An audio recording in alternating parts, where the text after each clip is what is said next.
Նրա խոսքը դիպուկ է, միտքը սուր, խաղացած դերերը վառ եւ մնայուն։ Իրավամբ նա հայկական թատրոնի եւ կինոյի ամենաինքնատիպ դերասաններից մեկն է, ում խոսքով ծայրահեղությունների սիրահար է, կամ խոսում է, կամ լռում։ Բարև ձեզ, պարոն Ներսիսյան, շնորհակալ եմ, որ ընդունել եք մեր հաղորդմանը մասնակցելու հրավերը։ Բարև ձեզ, շատ հաճելի է եւ շնորհակալ եմ, որ հրավիրել եք։ Պարոն Ներսիսյան, զրույցի սկզբում մենք շատ հաճախ մտովի հետ ենք գնում դեպի անցյալ, դեպի մանկություն։ Ես իմ գիտակցական կյանքից սկսած հիշում եմ ձեզ, հիշում եմ դերասան Տիգրան Ներսիսյանին, բայց չեմ պատկերացնում, թե դուք ինչպիսին եք եղել փոքր տարիքում։ Դրսի երեխա եմ եղել, այսինքն դպրոցից այսպես փախնող,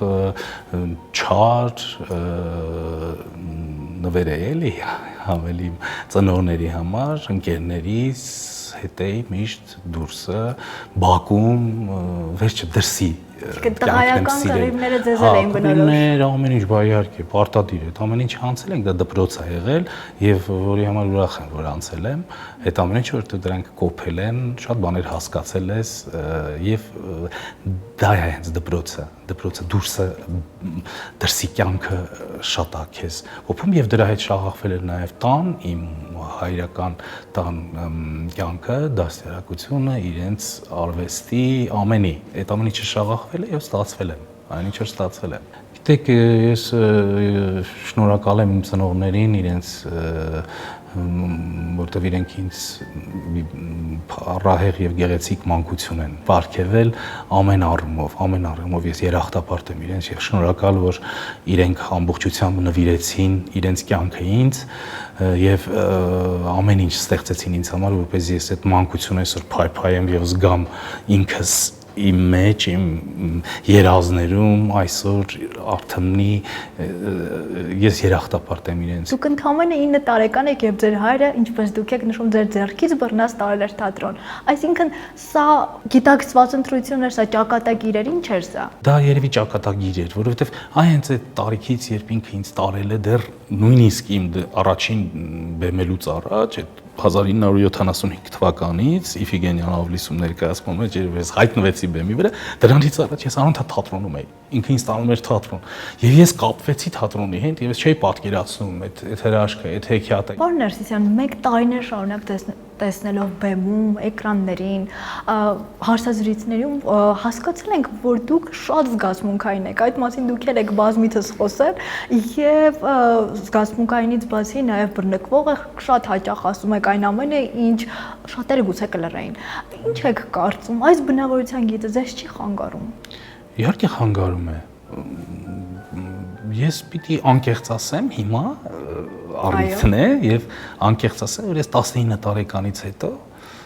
դեռ 20 տարեկանից չէր լրացել երբ ես կորցրեցի հորս դրանից հետո ես պատերազմի մեջ եմ եղել եւ պայքարի մեջ եմ եղել պայքարի մեջ միշտ այն պահից երբ ոտքս դրել եմ թատրոն մինչ այդ ուսանելու իմ տարիներին 4 տարի գեղարվեստաթատերական ինստիտուտում հետո արդեն դիպլոմով երբ արդեն ուղղակիորեն կրթությունը ստացած ես եկա թատրոն մինչ օրս ես պայքարների մեջ եմ եւ կռվի մեջ եմ ընդհանրապես կյանքի ճշմարտության, արդարության ես տանել չեմ կարողանում սուտը, կեղծիքը չգիտեմ շատ բաներ մարդկային արատներից, որոնք որ լինում են եւ կոնկրետ ինձ են վերաբերում, նկատի ունեմ այնտեղ, որտեղ որ ես եմ ապրում, ստեղծագործում, դա թատրոնում է, դա դուրսն է, որտեղ որ լինի, դա մեր քաղաքում է, մեր երկրում է եւ դրա համար այնինչ որ ասացիք, այդ ասելու ես ասում եմ մարդկանց դեմքին ես մի անգամ մի առիթով ղեկավարներից մեկին թատրոնի ասացի եթե ճար լիներ քո ձեռքին դու առաջինը ինձ կհանեիր թատրոնից լինելով լավ հարաբերությունների մեջ իր հետ ոչ մի կոնֆլիկտ չունենալով որովհետև ես թատրոնում իսկ երբեք միայն արտիստ չեմ միայն դերասան չեմ եւ վարակույրը փակվելով ինձ համար թատրոնի հարցը ընդհանրապես թատրոնը եւ թատրոնի խնդիրները եւ թատրոնում ինչ է կատարվում ամեն առումով բեմից դուրս ինձ հետաքրքրում է ես անտարբեր չեմ իսկ մարդկանց դա դուր չի գալիս Այո, մարդիկ հաճախ ձեզ քննադատում են նաեւ այո իհարկե եւ ես դա չեմ գիտեք իմ ընտրությունն է ես դա ընտրել եմ եւ ընդհանրապես ես այդպես ապրել եմ հիմա ինձ հնարավոր չի ես դրա համար հարվածներ եմ ստացել եւ դա ամենուրեք է իմ գործունեության ամենուրեք եւ միայն թատրոնում չի, ընդհանրապես արվեստի դաշտում դրանց մեջ մտնում են չէ արվեստագետներ, դրանց մեջ մտնում են թատերագետներ, երբեք անձնական օգտագործման թատերագետ չեմ ունեցել, երբեք ինձ գովաբանողների շրջանակ չեմ ունեցել, չեմ էլ պատրաստվել ունենալ, դա հենց այդ իմ տնից է գալիս, այդ թատրոնից է գալիս տանը, որ իմ հայրը ինձ եւ դաստիարակության ամենի ես դա եմ տեսել, ես իր կողմից եմ դա տեսել։ Եվ դրա համար, քանի որ այդ դաշտում եւ դրանից դուրս էլ մարդկանց դա երբեք բնավ դուր չի գալիս, երբ որ երեսին ճշմարտությունը ասում ես, երբ որ թատերական գործիչների միության ինչ որ մի ժողովում ելույթ ես ունենում եւ արտահայտում ես քո մտքերը, հարվածները գալիս են հենց մյուս օրը, մի վայրկյան հետո։ Սա Ինչպես դիմակայել այդ հարվածներին։ Դիմակայել, գիտեք, նախ եւ առաջ ամեն ինչին չեն դիմակայում եւ պետք է չի դիմակայել։ Իմ կյանքը իրենով իսկ դիմակայության, այսպես մի ամբողջությամբ, ասում եմ, պայքար է միշտ եղել եւ ես չեմ խրտնել այդ պայքարից, երբեք չեմ վախեցել այդ պայքարից եւ այլ կերպ իմ կյանքը չեմ էլ պատկերացրել։ Ամեն տեսակի քննադատություն ընդունում եմ եւ պատրաստ եմ ընդունել եւ նույնիսկ այն կարծիքին եմ, որ առանց քննադատության չի կարող լինել եւ հնարավոր չէ, որ բոլորին դուր գաս, կամ քո արտահայտությունը, կամ քո քայլը, կամ քո արարքը, անհնար բան է, որ բոլորին դուր գա, կարծում եմ, բայց միշտ պատրաստ եմ ընդունել առողջ քննադատությունը, նորմալ քննադատությունը, որը որ վիրավորանքի սահմանից դուրս է, որը որ անձնական շահից դուրս է, որը որ ինչ որ մոտիվի, որովհետև տեսնում ես, որ ասենք քո քայլը կամ քո արտահայտությունը եւ հետո քննադատությունը դու տեսնում ես, որ նեղ շրջանակների ինչ որ կոնկրետ մարդկանց կողմից քեզ քննադատություն է, որովհետև ինչ որ մի հարցում վիրավորված են քեզնից, այ հենց քո ապրած, այն ինչ որ վերը, չէ, ես ասացի, ինձնից վիրավորվել են, որովհետև ես ասենք ինչ որ արտահայտություն եմ արել, կամ թատրոնի շրջանակներում ծավալված իրադարձությունները, որոնք որ այդ մարդկանց այս իմ քայլը, ահա, իրանց համար առիթ էր, որ իրենց կարծիքով իմ սխալ քայլը կամ իրենց կարծիքով իմ սխալ արտահայտությունը իրենց համար հող է, պարարտ հող, որպեսզի իրենք կարողանան հարվածել Տիգրան Ներսիսյանին։ Սա նորմալ է, ես միայն կարող եմ ընդունել, նորից եմ ասում, առողջ քննադատությունը, երբ որ ես չեմ տեսնում, գիտեք, ինչ մանավանդ սոցիալական ցանցերում են, ասենք, եթե հանկարծ ինչ-որ մի քննադատություն ես տեսնում եմ, ես միանգամից տեսնում եմ այդ մարդը ով է, որ խմբակից է, որ այսպեսի բան էլ կա, չէ, թայֆա, որ ասում են, որ թայֆայից է։ Այսինքն դուք հետևում եք դրանց։ Չէ, բացարձակ։ Ուղղակի ոչ այսպես ուղղակի աչքով էլ կարող ես դա նկատես։ Դա նկատում ես, դա հեշտ է նկատելը։ Դրա համար պետք չէ հատուկ հետևել դրան։ Դրա համար ես, չգիտեմ, այն մարդիկ, հետո կան մարդիկ, որոնք որ ուղղակիորեն վիրավորված են, որ ես, չգիտեմ, իրենց չեմ պաշտպանել, իրենց կարծիքով որ ես իրենց պետք է պաշտպանել, նախ մի բան ասեմ, ես էլ անկեղծ ասեմ, որ ես երբեք չեմ դավաճանում մարդկանց, ես հեռանում եմ մարդկանցից։ Իրենք դա մեկ-մեկ խառնում են։ Մինչ այսօր միայն ինձ են դավաճանել իմ այս տարիների ընթացքում, այս պայքարի ընթացքում, որտեղ ես մենակ եմ եղել միշտ եմ մենակ եղել,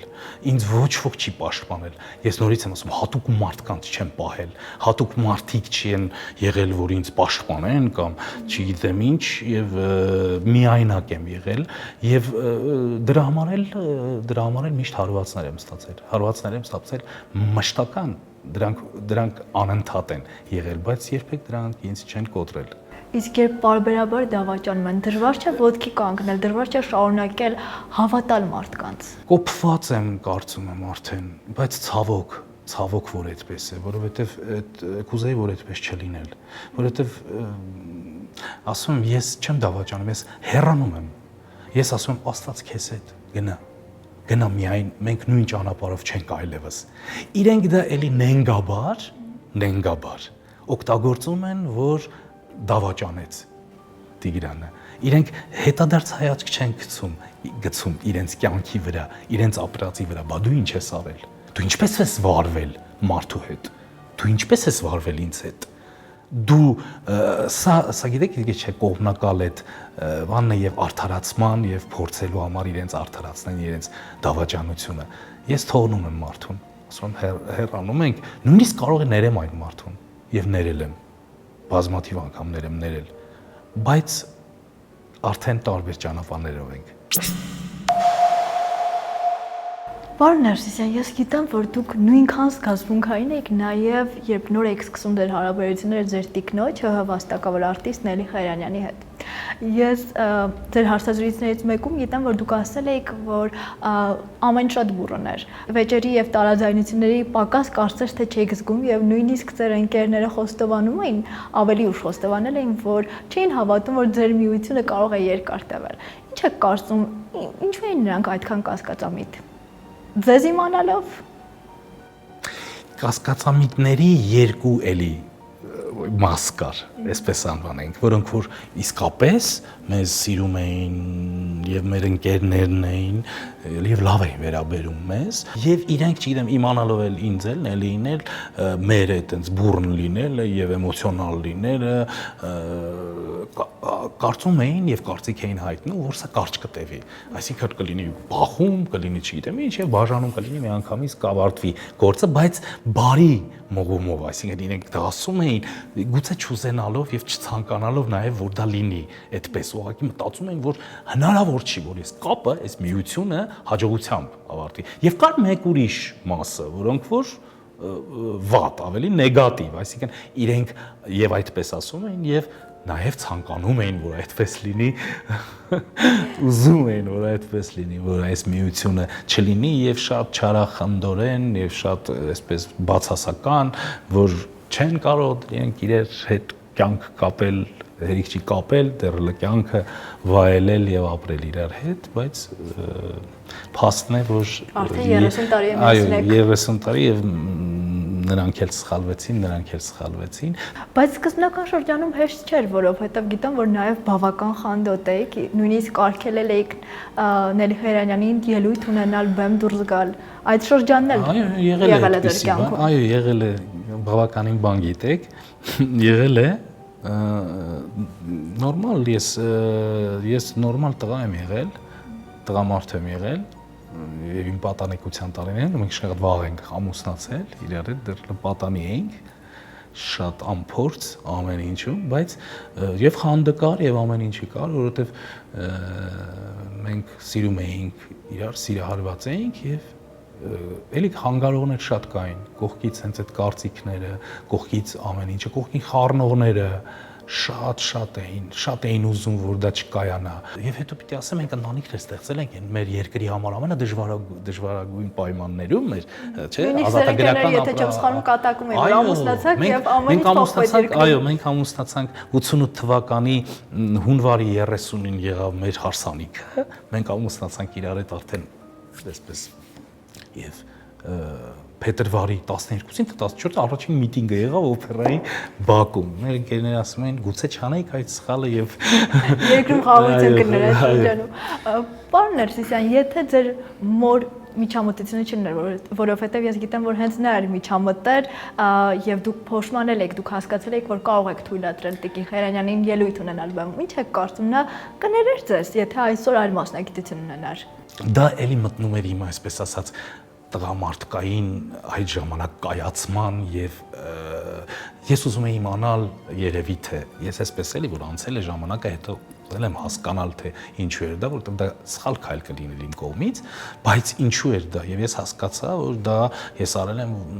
որպեսզի ճշտեմ ինձ համար իմ խոսքը ինչպես է անցնում ես եթե ասացի ինչ որ բան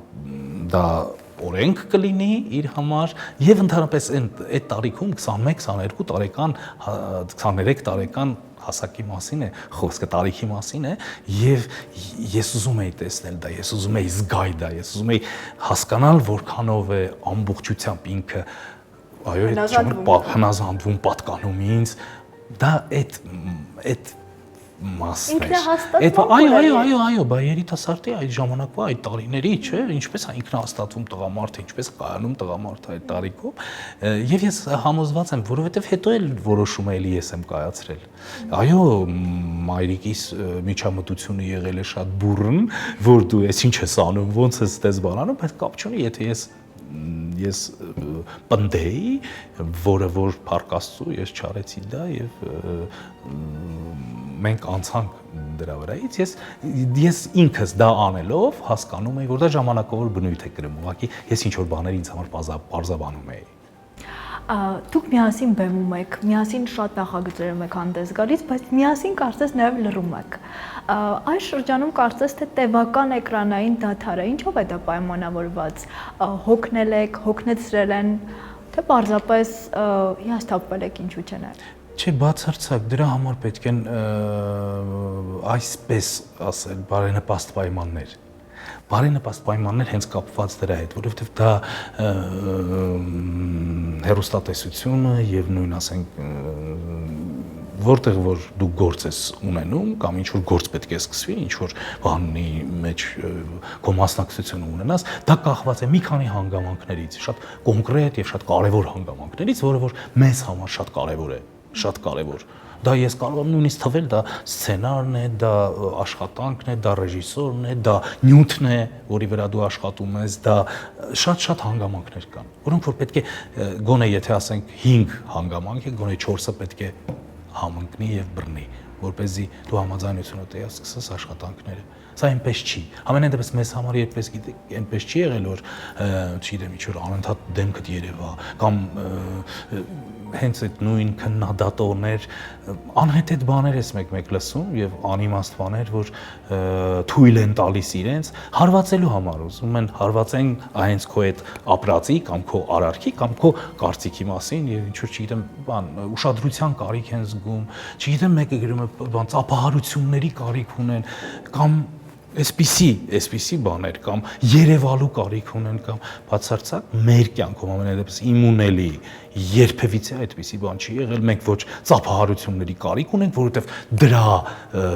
պակասը երբեք չենք զգացել այս 20-25 տարիների ընթացքում երբեք չենք զգացել եւ դա ուղղակի փաստ է մարդիկ, դա եւ դա է պահել նաեւ մեզ պահել է սերը, մեզ պահել է հանդիսատեսի սերը, թե չէ իսկապես այն ինչ որ մենք վերը խոսեցինք, մենք վաղուց թողած կլինեինք երևի այս գործը եւ ընդհանրապես ասպարեզից դուրս եկած կլինեինք, որովհետեւ եւ այդ պայքարը եւ այդ նեգատիվը այնքան շատ է եղել, որ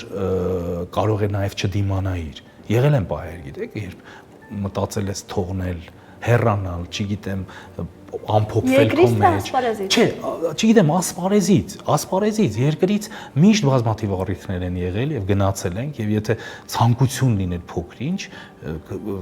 կանեինք այդ քայլը եւ կմնայինք։ Ես այն մարդկանց մասին եմ ասում, իսկ դա հանդիսատեսի սերն է։ Այն մարդկանց սերն է, որոնք որ քեզ սիրում են, որոնք որ քեզ կգնահատում են, որոնք որ եւ դա